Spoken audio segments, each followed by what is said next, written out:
we had those two options. Either we see a competitor, an AI native CMS being created in front of us, or we decide to create our own competitor that could become our best ally.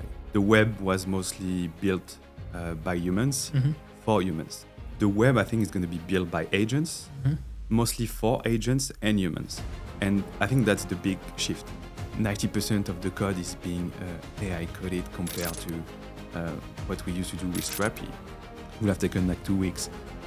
Now it's taking 2 minutes. I think it's great for the role actually, because I don't like to see PMs spending their time like doing tasks that can be done by AI, where your Writing real tickets. value Yeah. is about making the right decisions. The market windows is right now. It's not tomorrow. It's not in 2 or 3 years.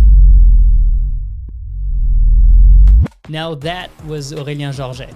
He co-founded Strapi in 2013 as a student project. Today, it powers content for the websites of Apple, Adidas, and IKEA. $50 million raised, millions of users worldwide, and 2 weeks before we sat down together, he launched a brand new company called Fimo. Fimo.ai is an AI native website builder built on one specific observation, that every existing tool out there can build a website, but none of them were designed to let AI maintain and evolve it over time. In this conversation, you'll hear about how 10 years of running Strapi gave him the exact insight to see what everyone else is missing, and what building Fimo in 6 months with a team of 5 taught him about what it actually means to be AI native. Here's our conversation right now. Aurelien, thank you so much for being on the podcast. As you know, I'm already a big fan of Strapi, and you just launched Fimo, and we're going to get into it. But before we dive into it, tell me about your journey. How did you end up as the CPO of Strapi, and why did you go into content management? Yeah, thank you for having me first. It's a pleasure to be here. And we started like Strapi as a student project in 2013. And this is where I met my co-founder doing my master degree. And at first, we were like just 3 freelancers working on different missions, mostly building websites.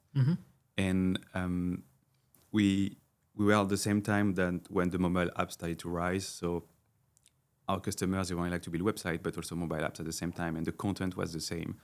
So we were using WordPress at the time, and it started like it was not a good fit anymore for those products and projects. So we created our own product, Strapi. It has another name, like I think the first name was WizTT or something like this. Yeah. So nothing. No. I've never. I don't remember that time. It's an exclusive news. And we built it for our own customers. We published it on GitHub, and we say like to get some traction, but it was like nothing, just a few hundred stars on GitHub, nothing serious. Yeah. And at the end of our studies, we decided like let's create a company. We should give it a try. And we are like the 3 of us, like I think entrepreneurs, and the 3 of us were engineers. I started like to code at 13, so I have mostly an engineering background, but we still have different skills. And Pierre, like the CEO, was clearly like the best one for doing sales and managing the company. And I was the one, I think, better at managing projects and building a product. So this is how I ended up being the CPO. And now we are like a company of 70 people, fully remote. And we launched Strapi 10 years ago, and we are launching a new product called Fimo like 2 weeks ago. So yeah, super excited to talk about this. That's amazing. So why launch Fimo now? And you're already a CPO at a successful company. So why now, and why start something new? Yeah, it's a tough call. Like I think we had 2 options. When Strapi is working well, we are doing like millions in revenue. We are going to be profitable in less than 6 months. We raised like $50 million with the best US VCs. So yeah, it's a successful company, and we have millions of users. We have like most of the big corporations in the world using it. If you go on most of the websites built by Apple, if you go on Adidas.com, if you go on Vinted, IKEA, all those brands, they use Strapi for their main website. So it's huge. But AI is kind of redefining pretty much everything in our industry. And we had those 2 options. Either we see a competitor, an AI native CMS being created in front of us, or we decide to create our own competitor that could become our best ally. And this is what we decided to do. It's not easy, like when you have a product that's 10 years old, it's like a big cargo ship. Like it's not easy to change direction. And also we have like very long-term contract with some companies. We have those millions of users. So if we want to make Strapi AI native, it's going to take some time. And the market windows is right now. It's not tomorrow. It's not in 2 or 3 years. So we decided it was faster, better, and certainly like a better decision to start a new product from scratch, learn from it, apply those learning directly into Strapi. We can fail with Strapi, but it's better like to fail on a small product, apply those learning on a very mature product, and maybe something is going to happen with Fimo. We just know. We will see how it goes. Awesome. And so when you first pitched, like, did you pitch Fimo to investors and product leaders, or how'd you go about it? What was the reaction, and did they get it like immediately compared to like what we're used to, a Lovable, Replit, Bolt? Yeah, I think when I pitch it, people get it. I spent the last 3 months like of 2025 in San Francisco to actually be in the right mindset to build an AI native product. And yeah, the pitch with Fimo is pretty simple. We really think like the web is going to be different in the sense that the web was mostly built by humans for humans. So it means digital agency, freelancer were coding manually on their like coding tools, and the web was mostly browsed by humans, us clicking, I don't know, typing forms, all of that. And now in the last 2 years, I think we have seen, okay, we have more and more AI coding tools, or we have more agents like Cloud Code and I don't know, Cursor, like developing website during the entire night when we're sleeping. They develop the website, they develop apps for us. And when you wake up the next morning, wow, it's done, it's working. So the web, I think, is going to be built by agents, mostly for agents and humans. And I think that's the big shift. We used to have, and we can also call this like the agency shift. So it means who is making the decision, who is the decision maker. And most of the decision is going to be made by agents. They are the ones coding. And we think it's going to apply also for websites. So they're going to be the one maintaining those websites. Yeah. So they're going to add pages.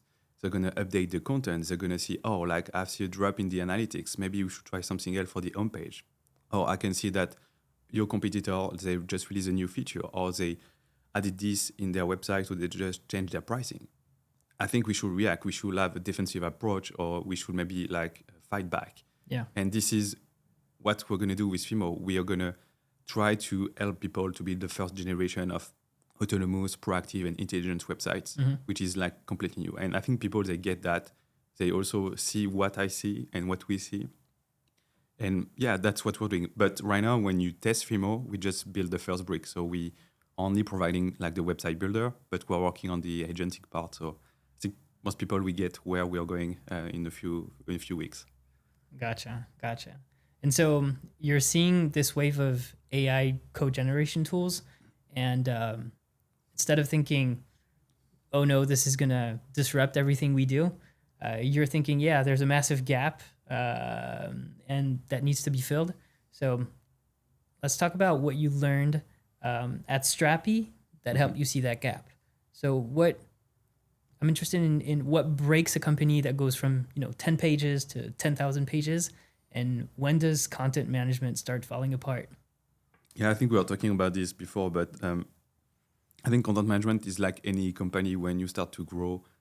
And when you have only, let's say, 10 people, it's easy like to just go in the room with those 10 people and share information and say, okay, we need to do that, we need to update that. When you're in a big group like of 10,000 people, there will all be someone like missing, someone that's sick, someone that's in a sales call, or someone just cannot attend that meeting. So you are still the bigger you are, like the bigger like the communication depth start happening. And I think it's the same for content management. If you have a website with 10 pages, it's super easy to maintain all of them. But if you have like a giant website, you can think about Adidas.com. They have so many pages. We are talking about maybe 10 or 100,000. It's super hard to maintain those pages, to make sure like you don't have information that are saying the opposite, or making sure that the new tone of voice is applied everywhere on every pages. And even if you have an army of content maintainer, writer, editor, it's not easy. So this is where AI is going to fill the gap. AI is so good at manipulating text, it's so good at just browsing your website, and it will identify those gaps and fix them for you, or at least tell you, okay, you have a gap here and there. Yeah. So yeah, this is exactly what we're seeing with most of our users. Like, easy to build a simple website, and it's really hard to maintain. I think the maintenance is what we often forget. When we build a website, or we're thinking, oh yeah, I'm going to use that tool, we're going to create those pages. It's super easy because you have a clear idea of what needs to be done. But once this website is live for 3-4 months and you need to, we just change the pricing, or actually we change the positioning, or we need to completely update our images because they are not fitting the brand anymore because the designer decided to do something else. This is where like the problems happen. And we have seen that for the last 10 years. And I don't think software and the way we built and like designed CMS was truly helping that to solve that problem. It make it easier like to do bulk actions, but I think AI is going to really change the game for that problem, because you need to do like human work, but at a scale that a human cannot do. Yeah. And yeah. Now, of course, that makes sense. And so if you take traditional CMS platforms, they were built by humans, creating every bit of content. And what needs to change now?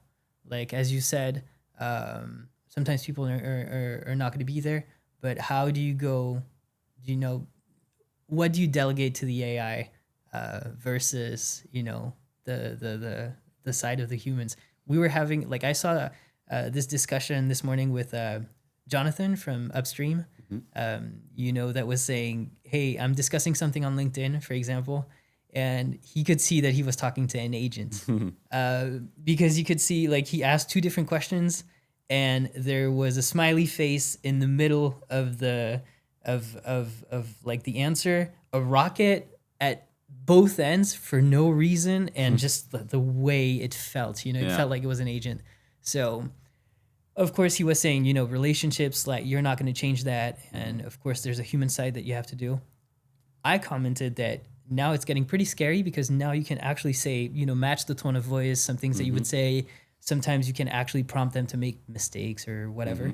And but when it comes to content, all these things, where do you think AI is going, and where do you see the limits, I don't know. I was actually writing an essay about this. Imagine tomorrow we have we don't manage the website in the same way we're doing it right now. And in 3 years, during the Christmas season on Apple.com, an AI or an agent decide to remove all the other products except the AirPods. Yeah. Because the AI knew or know that during that season, that's the products that are selling the most. This is where the margin are the highest. And this agent has only one goal, like increase or maximize the revenue. Yeah. Is it a bad decision? Like, it's when you're also looking, I don't know if you watch those games where like the chess player or the Go player, they lose against the AI made by IBM. I think there's a move like the move like 37 that's super popular because everybody was commenting, oh, this is a huge mistake. The AI is going to lose. Actually, that was the smartest move ever. We just didn't know at that time that, okay, this is a new move. This is something new. Yeah. And if you apply that to content management, that move of just showing the AirPods, is it bad? Like, if the goal of Apple at that time and the company is just to increase the revenue and maximize the profit, and this agent is making the decision based on a lot of data points, maybe they're going to end up meeting their goals thanks to that decision made by an agent. I just don't know if it's bad or not. Maybe it's a bit sad to see that, but I don't know where is the limits. Yeah. I think some companies, you would never let an agent manage your homepage, or at least we just ask the agent make proposals of what could be updated, but I don't want you to make any decisions. But I think for most of the pages, actually, or maybe you can just identify some pages that are critical for your business. I don't want you to update the feature pages for me. I don't want to update the contact page. do not update the homepage without asking for permissions. But I think for most of the pages, you don't care. If the tone of voice is great, if the AI has a lot of constraint, I think we can let agents do most of the work. And I think we can focus on something else. Yeah. Well, I think when it comes to branding and the general feel of the website, so far I haven't seen anything super successful that can be replicated. There's emotions, things that it doesn't get yet, even though it has data points. It's hard to create like a real identity, to the brand and leave that completely to the AI. Yeah. I think there are some industry where it doesn't apply, like think about perfumes. Like the way you sell like a perfume or fragrance is so unique, and each word is super important. I don't think we're gonna have an AI beating like the creativity of a human pretty soon. But for a SaaS company, like often the tone of voice is not that important. It's always the same. Like it's friendly, it's concise. I think it can be reproduced pretty well. I think it will depend, and that's why we need to build CMSs that adapt to all those situations. But that's why I'm thinking like a part of the web is still going to be, of course, managed by humans, but maybe a majority will be managed by agents. And I don't think it's sad. It's just that if agents can be as good as humans, maybe it means that we are not adding that much value, and we should maybe focus on the creativity part and do other stuff. No, that's fairly true. So you mentioned review and approval workflows in Fimo. What did you learn in Strapi about how organizations actually ship content, and do developers even want to manage content? We don't have that feature yet on Fimo. It's going to come at some point. But one of the learnings is that we have one good example at Strapi. It's Adidas.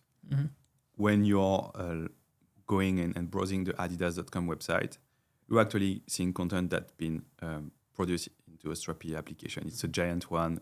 There are like 15 people working on it. They customize pretty much everything in it.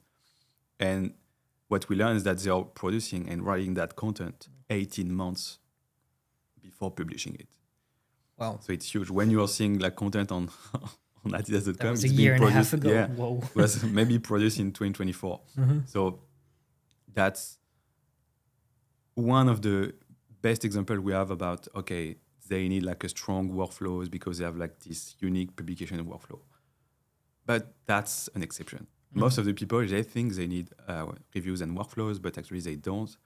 They need that to reassure themselves. They need that to tick a checkbox when they're doing like a research and discovering new other CMSs. But to me, they don't need that, or they have it, but they don't really implement it. So I think they need boundaries. They need to make sure they don't publish something on production without having someone reviewing it. But do they really need like the strict workflows? I'm not sure about this. So, and most people actually, you are managing like small to medium websites. Yeah. And you often have one or two people managing the content on it. So I think the time and you don't need that much workflows. Mostly big corporation need. And this is mostly our target for our enterprise edition of Strapi. So they are using it. But even if they are buying it, they don't really use it. Yeah. I think it's like 15% of them using it in our customer base. And if you look at the entire user base, it's like less than 1%. So it's kind of ridiculous. Yeah, gotcha. Well, sometimes you need those high-end features for some of your best customers. I was wondering, when did you realize that AI code generation tools were missing something that was fundamental? And what was the moment maybe that triggered that? Missing in the sense that so when you created Fimo, you were already probably using stuff like Lovable, Replit, all these things. And, what was the moment where you realized, hey, that might start, eating part of Strapi or of what we do? Yeah. I think it's even earlier than this. I remember having a board meeting end of 2022 where AI was one of the main topic of our board meeting. Say, like, should we go all in on AI right now and be like the first one? It was even before ChatGPT. And with the board, we say, oh, maybe it's too early. The tech is not ready. And that's true. Like, it was not easy, like, to set up like a LLM or, we didn't have any API that was so easy to use right now. And then came ChatGPT, like, okay, huge thing, huge revolution. And in 2024, 2025, we have seen those coding agents getting better and better. And this is, okay. I think one of the signals we got is that some of our customers started to tell us during like the negotiation process when they were buying the enterprise edition of Strapi that, oh, I'm going to just recode that feature. And I think coding is one thing, but the other thing that we miss, and I keep repeating myself on this, is the maintenance. And the maintenance is also cheap right now. Yeah. If your customer that develop a small CMS or a small feature in the CMS left your company, you don't care really anymore. Like you can still ask an AI coding agent to maintain that feature for you. And before, like, it was, oh, we don't have the documentation. He left with all the knowledge. But right now, we don't really care about this anymore. So that's, I think, the shift that, okay, if people start to recode the feature that we are selling, it means features that they're worth nothing or just a little. And how do we fix that? What do we do? And this is how, okay, what if we create like an AI native CMS that embrace AI from the very beginning at its core, either instead of trying to put AI on an existing product where it's going to be slow, etc. So I think that was, the signal. And it's the website building market is a giant market. We're talking about billions of dollars of revenue each year. And it's still growing like 10, 15% per year. So it's huge. The number of websites being published every day is just increasing super fast. And you have different categories. You have like the people that were manually, like the IGE category, like people like using VS Code and Cursor, like building their website manually. You have the CMS, like WordPress, where you can build a real website using it. You have the visual platforms, like Framer, Webflow. Yeah. And you have like the website builders, mostly like Squarespace, Wix, Odoo in France, and many others. And I think all those categories, which is like those are subcategories, but you have the main one, which is the website building category. They're being eaten by the vibe coding category. Yeah. And actually, do you really need like a visual editor if you can constrain the AI to use your brand? Do you need like a CMS if you actually don't really need workflows and you don't manage a website with like 13 different languages and you have only one or two people going in the administration panel editing the content? And do you need like an engineer to be involved in the creation of your website if AI coding agent can do it for you? And also, like, prompting is so easy that using Wix, Squarespace, that's great, but they all look the same. Like, you are using a template and you can personalize it a bit, but it's quite limited. Right now, if you are like a doctor and you want to create your own website, or chiropractor, I don't know, and you just prompt it, super easy, and you get something that sounds unique to, or looks unique to you, that looks personalized. So you have this IKEA effect of, oh, I built something. Yeah. So it's much more rewarding than going on Wix, like finding the right template and say, okay. So I think for all those reasons, the vibe coding category to build a website is going to be huge and maybe bigger than the entire market, because it's not only for professional, like it's a consumer mass market opportunity. And we don't know where this is going, but this is my belief right now. Yeah, I agree that I've seen many small creators or, young or old that were missing a certain amount of hard skills. And now they're able to actually launch things that are crazy, because there used to be that gap between what's in your head and how does it materialize, in real life. And usually that used to be the gap. I've worked with a bunch of doctors, and I know doctors, they always have crazy ideas about this thing, but like putting it from the idea to production, even finding the proper talent, like finding good developers that will be able to tell you, hey, this stack is the right thing for you, because like you don't have to have something crazy. Now, honestly, you can just go and use natural language and get something out of it. Plus, as you said, you get the satisfaction. Yeah, you build something, and for like $50.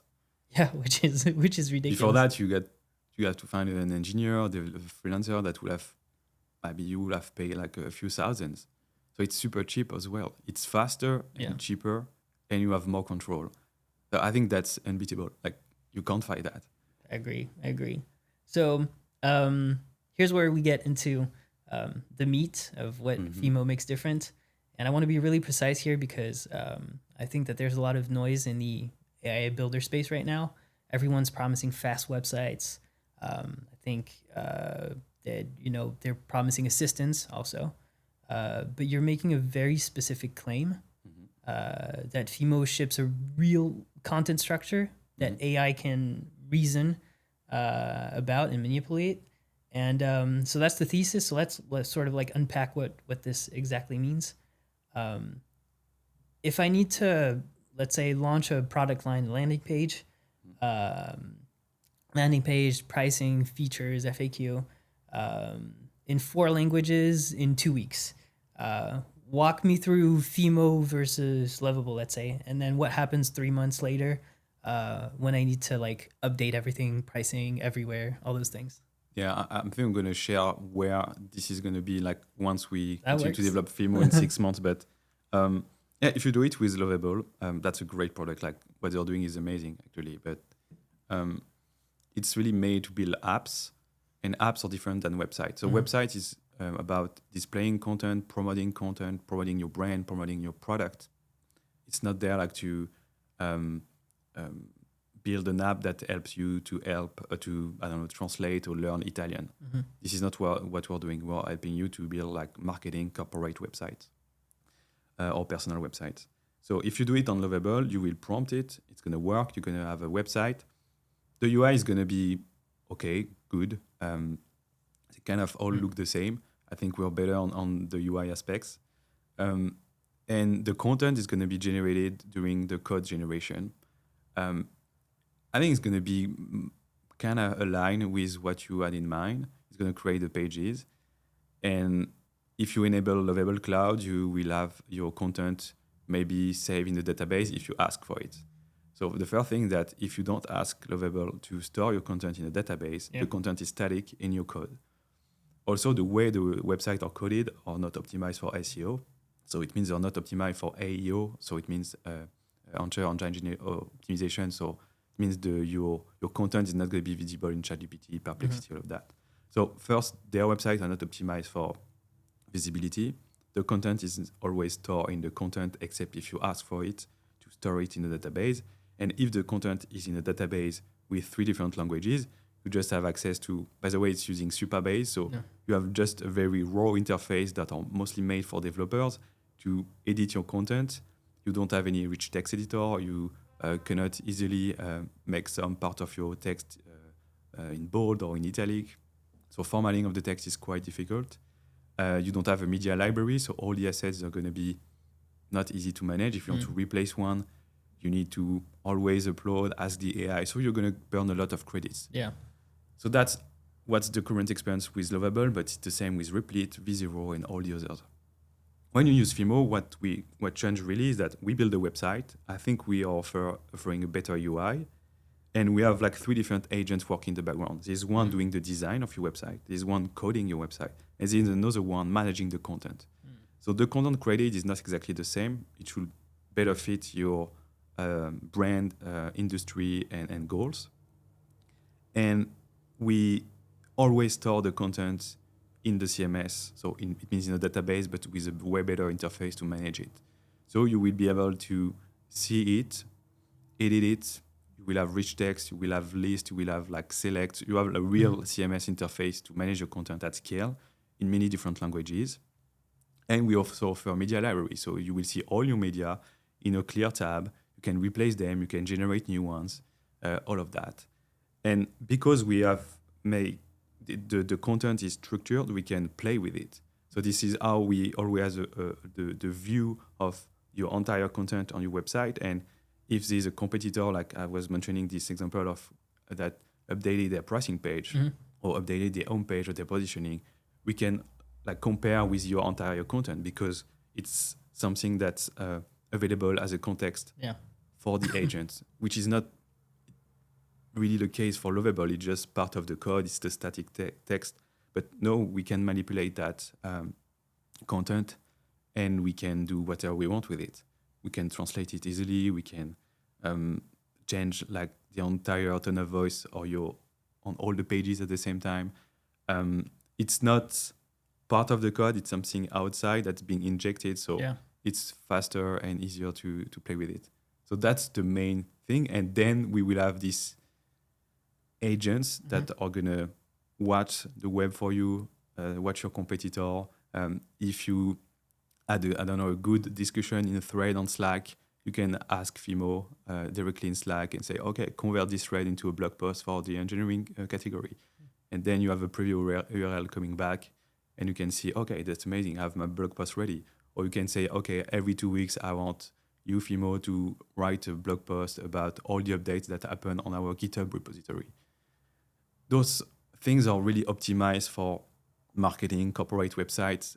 Lovable is never going to offer that. It doesn't mean you can't do it with Lovable. You have to create your own agent. You can do it, but not everybody wants to build their agents. We are the ones maintaining the prompt. We are the content expert, and we are doing the job for you to optimize your visibility. It really depends on the goals of your website. That's something we are actually going to capture, is that do you want to optimize the signups, the number of demos? Do you want to maximize the activation or the MQLs?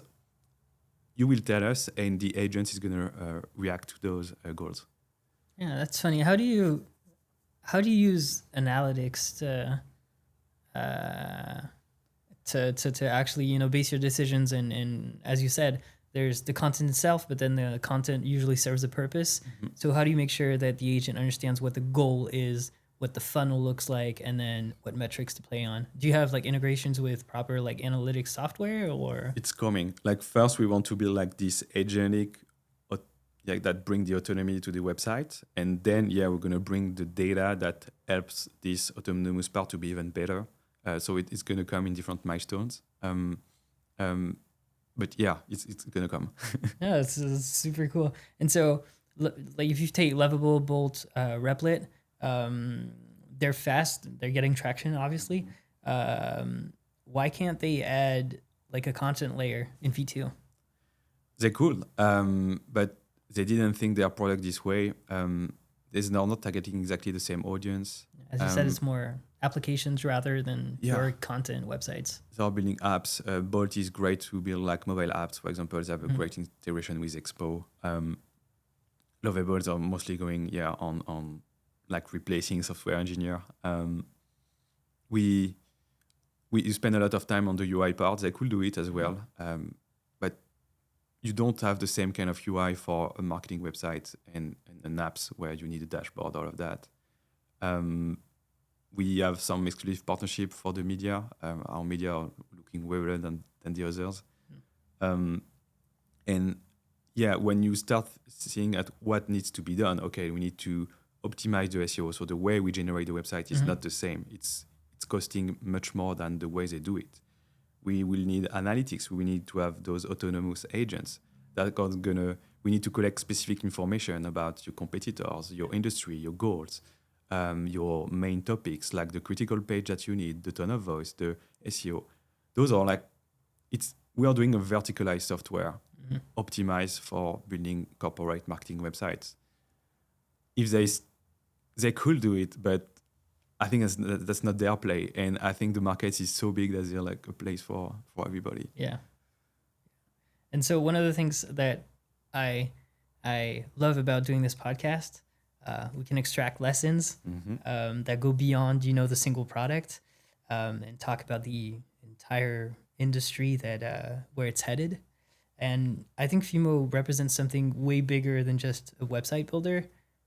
It's also a bet on how AI will fundamentally change, what we're building and how we manage digital products. I think it's a bet on what it means to be AI native that we talk about so often. So to you, what does it mean to be, AI native? And can you give me something concrete that you do at Fimo that you couldn't if AI was just not bolted on it? Yeah.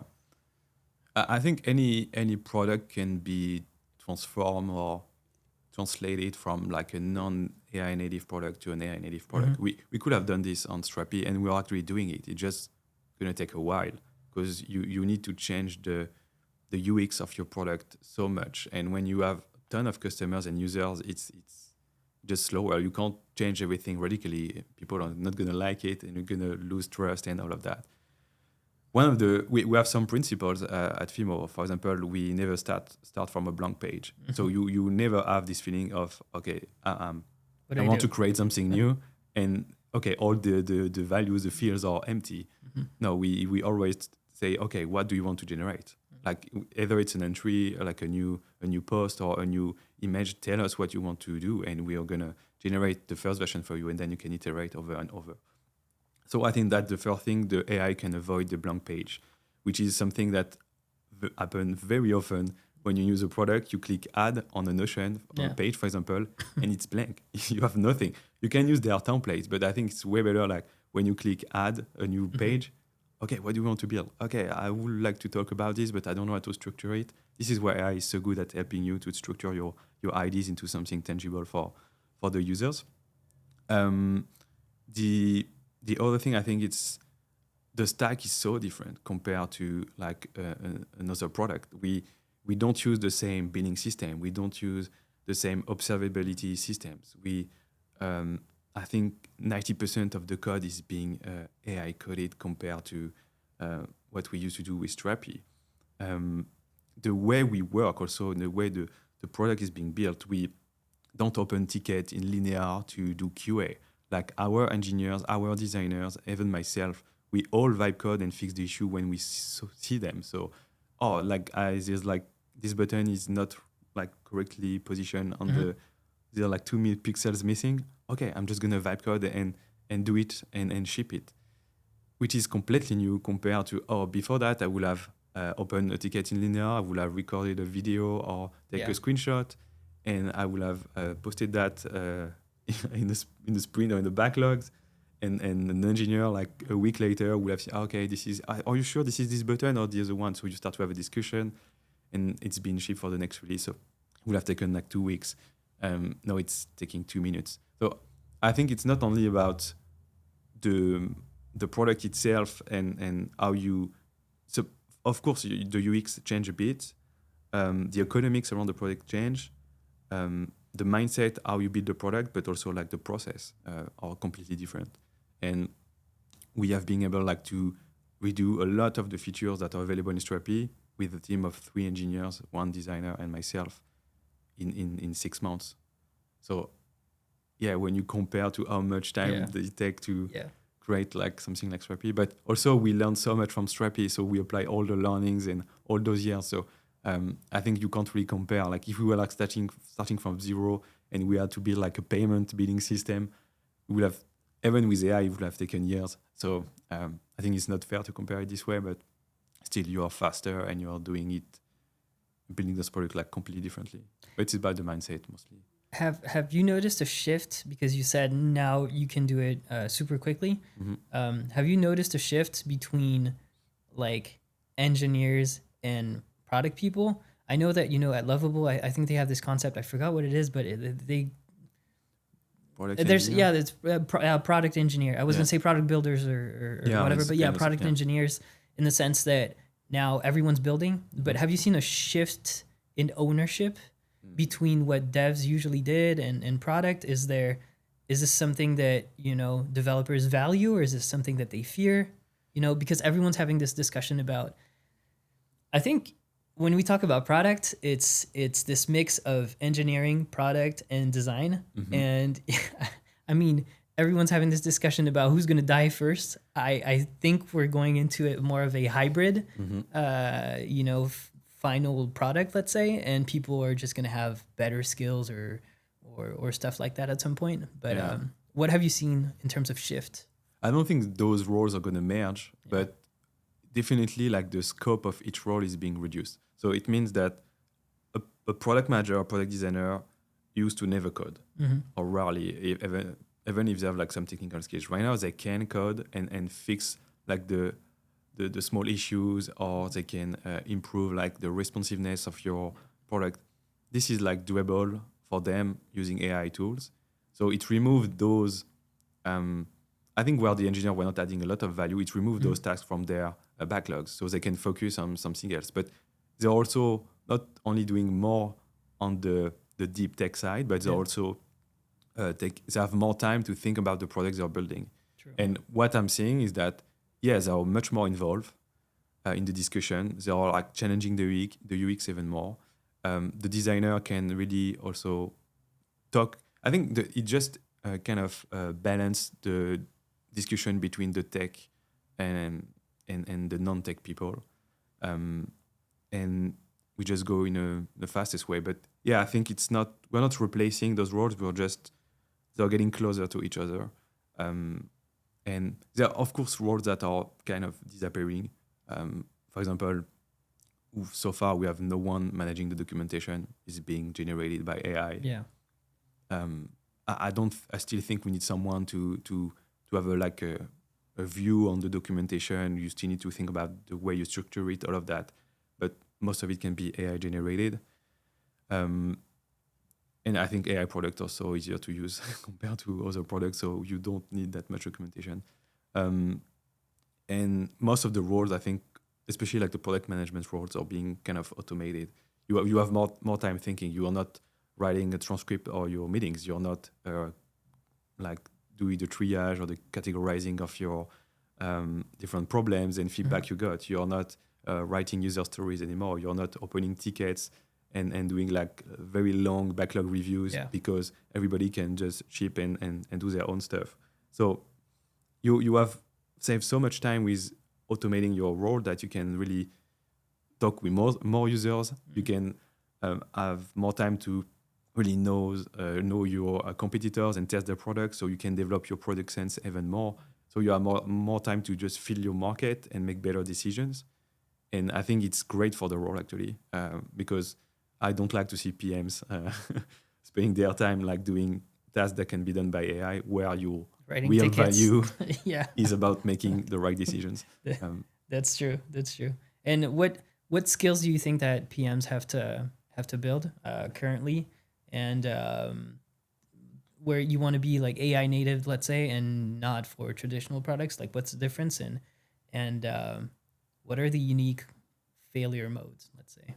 Yeah, I think we are just going back to the roots of that role. You need to control where your product is going without controlling it. Yeah. So without controlling your team. So you just need to set a clear vision. So that's why it's super important to know your market, to know your competitor, to have what they call at Stripe like the product sense. Only the senior PM have it. And at Stripe, that's funny because they you don't need to do a lot of user research. If you have an idea, you build a prototype. If you have 10 customers that are saying, that's amazing, I want to buy this thing, it goes to production and they develop it. But only like the senior PM that really feel the market can work this way. But yeah, I think as a PMs, you need to embrace AI. You need to automate all the boring tasks. Even if you maybe like to write user stories, like stop doing it. You're just wasting your time. Yeah. And it's more about being nostalgic than actually helping your company bringing to do value. this. Yeah. I think each PM should have a suitcase of agents, full of agents. And whenever a company you're going to work for, you have your agents, you can adjust them to the company, to a workflow, but automate your job, spend more time looking at your competitor, spend more time understanding the market, test all the new product, all the new stuff that are actually being released, not only in your field, but there's so many things like happening in the AI field that this is what I'm saying to the PMs at Strapi. Like, it's okay if you spend 2 hours doing an active watch on X, on LinkedIn, or Product Hunt, all of that. It's going so fast. You need to keep the pace. So if you automate your job, you have more time to do those stuff, and you're just try to make sure like the engineers are super motivated, they have the right mindset, they really understand the product, they really understand the audience, because that's always the same thing. They're going to be like super proactive, they can ship super fast, but if they ship in the wrong direction, you're just losing time. So make sure that they know for who is going to use my product. For example, at Fimo, we had this example that was like a small quick learning for us, is that we have the engineer shipping so much that they love the code part. So we have 4 different tabs in Fimo. You have the preview when you see your website, you have the content when you see your content, like the asset when you see the medias, and you have the code when you see the code. And the engineers, they like to do so much stuff around the code part. You have like a search, you could like follow other engineers and follow them coding. That was amazing. But none of our customers is actually a coder. They don't know how to code. They don't care about coding. They just want to build websites.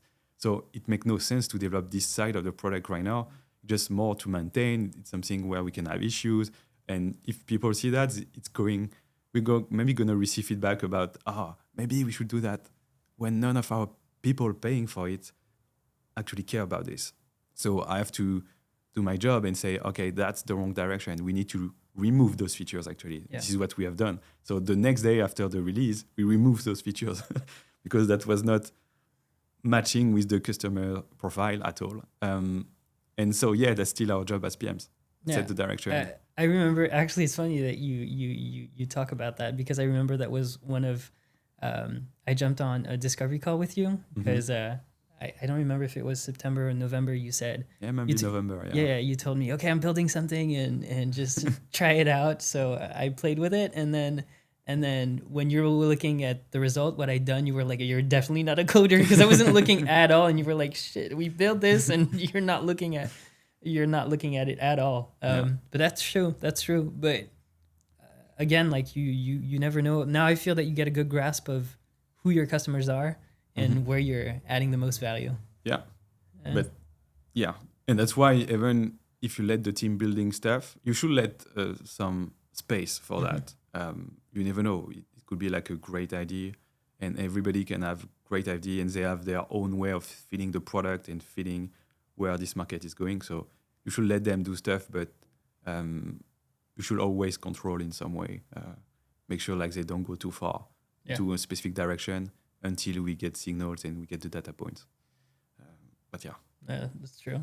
So maybe we're, let's say, in the final section, and I want to make this as practical and forward-looking as possible. So you're in the middle of building Fimo right now. The product is live, people are using it, and you're learning in real time. Let's talk about what you've learned and where you're going, and what advice you'd have for people that are building AI native products. What's the most surprising thing about people that use Fimo, and what's one thing that was harder than expected? I think one thing that maybe that's surprising is that our first customers is Chinese and using Fimo behind like a VPN. So we had some issue because of the VPN and we had to fix them. And so that was unexpected. I didn't expect, because we didn't mostly launch, like we have done a soft launch. And we mostly expected like to have European users. Actually, all our customers are from China, UK, US, but they're not from Europe. So that's one of the most surprising things. The willingness to pay for those products is maybe not the same in Europe. And the first customer is actually a consultant that helping you to import your business in China. I thought we will have maybe like a small startup or someone launching a landing page to, I don't know, like get emails and leads. And no, like we got just a very simple website of a guy promoting how to import your business in China. So that was like surprising. The other like biggest learning is that I was telling you, none of our customers, I know them all, none of them are good at coding. Yeah. They're not afraid of seeing code, but they don't code at all. And I kind of have this gut feeling that this will happen, but I was not sure, and the team was not aligned with that. They were, I'm sure like developers, some of them are going to use that. And actually, no, nobody is coding. So that's good. Another thing is that about the churn, like I expect people like to convert to get more credits and actually churn. So far, we didn't get any churn because I know like the churn on Lovable and all the tools was extremely high. But I think people are also seeing the value in the first use case. So, and I think we have a better hook because there's no way to escape from Fimo when you start from it right now. So if you want to publish a website, you need to stay on Fimo and you need to keep paying. Yeah. So yeah, those are the first learnings. And I think it's not a mistake, but something that almost regret is that we should have launched way earlier. Even the product was not good. When you tested it in November, for example, you had a ton of issues with it. It was not stable, but I think we should have launched it anyway. And even if I know that because I'm watching a lot of podcasts and listening to a lot of product experts, it's super.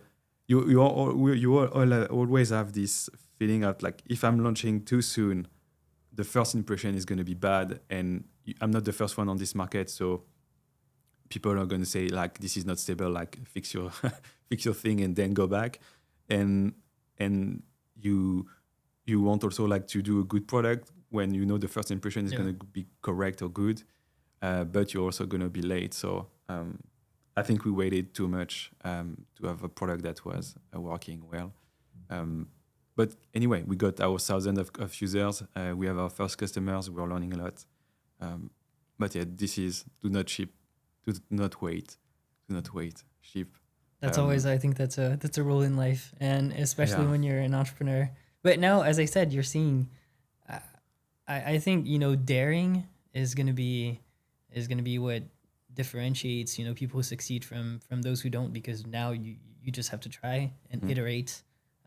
What I feel with Lovable and other tools is that it can get to a point where you get frustrated, whereas you do a more consistent job. At least so far, I've seen that it's more consistent, especially when you want to build a website. What do you think? I mean, for founders that are building, let's say, AI native products, like what's the first decision that they need to get right? And for PMs, let's say retrofitting AI into existing products, you think that's a mistake to avoid? Yeah. I think one thing is do not optimize the economics right now. So we know that on AI products, the margins are not like they used to be with the SaaS. Yeah. So do not expect 80, 90% of margins. Mostly could be around, like I know, for example, like Lovable, V0, they have negative margins for months before like optimizing their systems. But yeah, that's something we're doing with Fimo. Like we don't have negative margins, but we have zero margins. We don't care about the margins. We want usage. We want to grow the usage. We want to see traction. And we know like we could use like other models. We could, for some task, stop using Claude and other models. So do not work on that. Just optimize for the usage. So the more credits you can give to your user, the better. So that's, I think, my advice for the founders. Do not work on the economics. Even if, and that's why maybe sometimes you need to raise a bit of money because it's going to cost a lot. Yeah. But yeah. And for the PMs be building AI native product, I think you will have maybe to challenge if you're working in a company, like depend on the size, but if like us, you were like a Series B company, you are almost 100 people, you cannot innovate with 100 people being involved. That's one thing we have done right, I think, at Strapi, is innovation always comes from a compact team. So you need to have a very small team that's super lean, that where you remove all the constraints. This is what we have done. So we pull like 3 engineers, and including our CTO, 1 designer, and myself, and we say to work for 6 months in another room, in a private channel, and work like in isolation from the rest, because everybody wants to be involved. Everybody wants to test the product. You will have the support team that we need to set up the support. I'm glad we didn't do it. We have 0 support tickets since we launched Fimo. Yeah. So I'm glad we didn't spend like weeks with the support team setting up like a new workspace or thinking about the workflows. Same for the documentation. Nobody is complaining about documentation. It's fully AI generated. I spent like just a few hours doing it. I'm glad I didn't involve our documentation team into that process. So by doing that I think I protected them from distraction, and they can actually focus on our main product, which is Strapi. So that's another maybe advice for founders. If you already have a company and a non-AI native product, if you want to create one, create a small team, A side team, and be okay if that team is not part of the process anymore. For example, we have another billing system. We used to use Chargebee. I would not recommend that software, by the way. And we're using Apple-Line right now for Fimo. And it's the same for the support, it's another software. The same for documentation, it's another software. No constraint, small team, lean process. And for the PMs, I think if you're in that situation where you are working for a non-AI native product, your fight might be to talk to the founders or talk to the people making the decision that we have 2 options. And I think you're going to be in the same position as we used to be. Like, do we wait? If the market windows is right now, or we have just 2 years ahead of us, is it enough to completely change the direction of our current product? Or is it too big already and it's too slow to change it? Or do we start from scratch with a maybe specific target, specific segment, small features? I think that's where the decision is. And as a PM, if you feel the market, if you know the competition, if you know where this market is going to go and what's the direction, you might have to go on a upper level and ask the right question to your leadership team. Gotcha. You might not be able to do a lot of things at your current level. Because or I think for most companies, it's what we're doing actually with Fimo Strapi. When I was in the US for 3 months, I've seen like 80% of the companies doing the move we have done. And that's not something I'm seeing a lot in Europe. So maybe we are afraid we are Conservative, yeah. We don't see the risk the same way, of course. Maybe. And so maybe to wrap things up, what keeps you up at night? What are you most excited to ship? And yeah. I think I can't believe that the web is going to be completely different in 5 years. I even think about this idea, are we going to have like a browser that only display human created content? Mm-hmm. Because I think the web is going to be full of agentic content created, like video, media. We just don't know what's going to be real. So I think we should, I don't know where this is going. I want to support this because I think there are a lot of benefits for the world about doing this. But at the same time, I just don't know how the web is going to look like in 5 years. So I'm not concerned, but I'm trusting like the industry leaders to make the right decisions, and we're gonna find solution to our own problems. But what we're actually doing, like we're creating like the highway to have this agentic web. Yeah, I want to be part of it, but at the same time, I know it's gonna creating a lot of issues about can we trust what we are seeing on the screen, and I think the answer is no. You can't trust it anymore. So I think the creative jobs, like the real life experiences, like the artists, they're gonna have to play a huge role in like offering something else for like us citizens, humans, because what we're gonna see on the web is gonna be different, and maybe that's for the good because it means we're gonna spend less time watching screens, Hopefully. Wrapping things up, I just have a couple rapid fire questions. Yeah, let's do it. So what's the best product decision that you made in the last 6 months?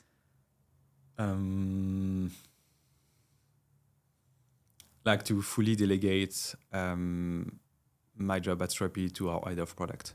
Oh, that's super important. If you could have one feature in Fimo, what would it be? Like the full autonomy of website. Amazing. And what's one thing that you believe about AI that most people would disagree with right now? I think it's not going to replace jobs, but it's definitely going to redistribute the jobs. So if I can explain on that, it means that I think all the jobs are still going to exist, like they exist in the factories, all of that. It's just we don't need exactly the same skills to do the same job. And so 5 years from now, what do you want to be known for? I think to have created like a new generation of websites. I think we have those just simple static HTML website. We then have like the dynamic websites, and we're gonna have the autonomous website. And I want to be known for this. This is great, man. Honestly, congrats for everything that you've done.